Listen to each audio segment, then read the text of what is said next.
Hi, this is the investments team, and we will be presenting our final presentation for this semester. My name is Cindy, and I am the investment sub-team lead. I'm a junior studying economics and statistics. My name is Rebecca Holstein, and I'm a junior studying environmental engineering. My name is Alice Kim, and I'm a junior studying operations research. Right. So in this presentation, we'll be going over a couple of different things, including an introduction of what investments is all about, and then we will be diving into what we have been working on this semester, including crowdfunding, grant work research, as well as the EPA P3 Phase 1 proposals. And finally, we will be going over the next steps for the investments for the team for this future semesters. All right, so what investments is all about? The problem is that there is a lack of access to financing for sustainably finance AguaCla plants. This is because there is increasingly less and less grant money out there for projects such as water treatment plants, and the competition is only increasing with every year. Because of this, our proposed solution is to pivot away from grant money and donations and more into the field of impact investing. This is something that we have been working towards building for numerous semesters in the past. However, this semester we've had to pivot away from this and move into some other work, mainly because of complications between AguaCla Cornell and AguaCla Reach. So instead, we've been working on crowdfunding and grant work, which we will be going into in a bit. So next up, Rebecca will be talking about crowdfunding for this semester. So we just finished our crowdfunding campaign for this semester. Our goal for this campaign was to raise a total of $5,000. We not only reached this total amount, but we actually exceeded it. So throughout the crowdfunding campaign, we raised $4,856. In addition, immediately following the campaign, we received an additional $250 in donations. And we also received donations from over 80 people. So in order to reach this goal of $5,000, we had students on the team become crowdfunding ambassadors. We had 47 ambassadors, and we created customized email templates for them to send to different people throughout the campaign. And they also received their own custom link to send out, which would link to their specific donation page. And our ambassadors also shared this link on their social media pages. In addition to having ambassadors, we also had different donation levels. So these donation levels range from, let's say if you wanted to donate $10, this $10 still makes a huge impact for us to buy tools for our team, so you were considered a droplet. Or you could also donate, let's say, $2,500, and you would be able to, let's say, fund a student doing research with our team over the summer. In addition to different donation levels, we also reached out to our huge alumni database from our team. So in order to do this, we first compiled a list of all our alumni. We needed to update our database. Following that, we created different email templates to send to them throughout the semester and throughout the campaign specifically. And to send out these emails to make it easier for us, we created a Mailchimp account, which made sending out mass emails very easy throughout this campaign. We sent out a second email. So after we raised about 50% of our intended donations, we sent out an email to encourage more donations. And then finally, when we only had about 12 hours left in our campaign and needed a total of $1,400 to reach our goal, we sent out our final email. And this was on Giving Tuesday to encourage people to fund our campaign. So donations we received were a majority in the beginning and towards the end of our campaign. And in addition to this, we also saw a variety of amounts. So our donation amounts range from lower amounts, let's say $12, $20, and then it also reached to $500 donations from several donors. So next up, we have grant work.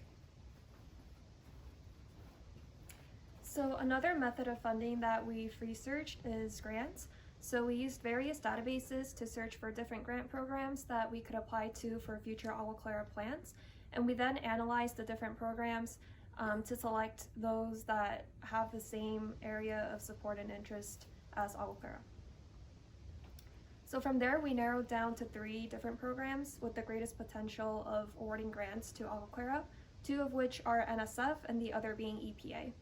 One of the NSF programs is the Environmental Engineering Program, which focuses on sustainable supply and protection of water.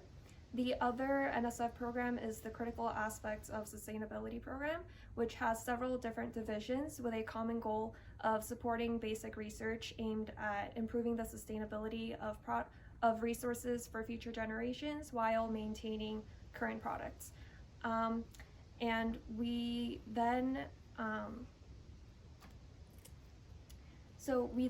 received a recommendation from Monroe for another NSF program through which we could receive additional funding on an existing project that's connected to an active NSF grant, which for us is the PFI-TT program.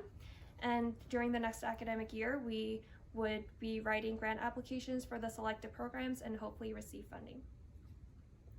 So next up, we have Cindy explaining the EPA P3 Phase 1. Right, so another grant that we looked into was the EPA P3 Phase 1, and this is a grant that takes part in 2 different steps. So Phase 1 is kind of the first proposal for the project. This is kind of like a trial run to see whether or not this project is feasible for an even bigger donation amount. So the P3 Phase 1, you can get a total award of up to, I think, $25,000. And this is how a lot of AguaCla project team sub-teams have been financed in the past. So this is something that we have a lot of experience applying for, and Monroe recommended us to apply for this.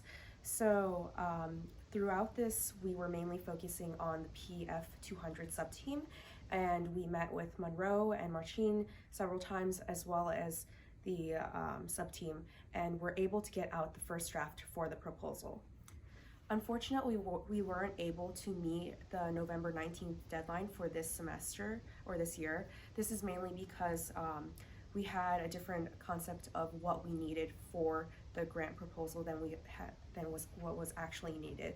So this was mainly a learning process for us, and now we know that we really need to dive into the finer details of the project and extract what the key elements are for this project, so that when the readers are evaluating our proposal, they can see that this actually has a lot of potential for not only current investment but also future investment for the P3 Phase 2 portion. So as for logistics for proposals in the future, we will the forms that need to be filled out will be done through the College of Engineering Research Grant Office, and then for next semester we will be focusing on 2 different grants.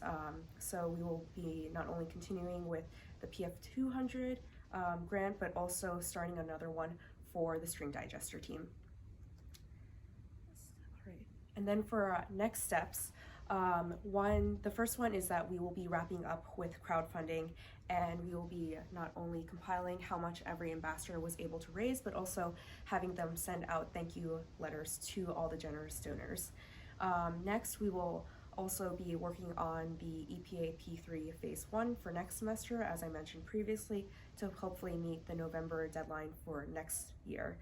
And then we will also be in contact with AguaCla Reach to see if we can go back to exploring how AguaCla can sustainably finance its plants through impact investing. And finally, we will be looking to recruit a couple new members onto our team for the future semesters, aiming to target younger members so that we can keep AguaCla's investment team going.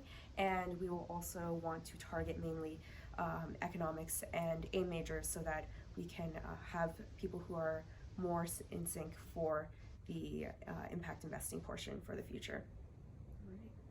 If you have any questions or recommendations or any concerns, feel free to reach out to me, Rebecca, or Alice. Thank you.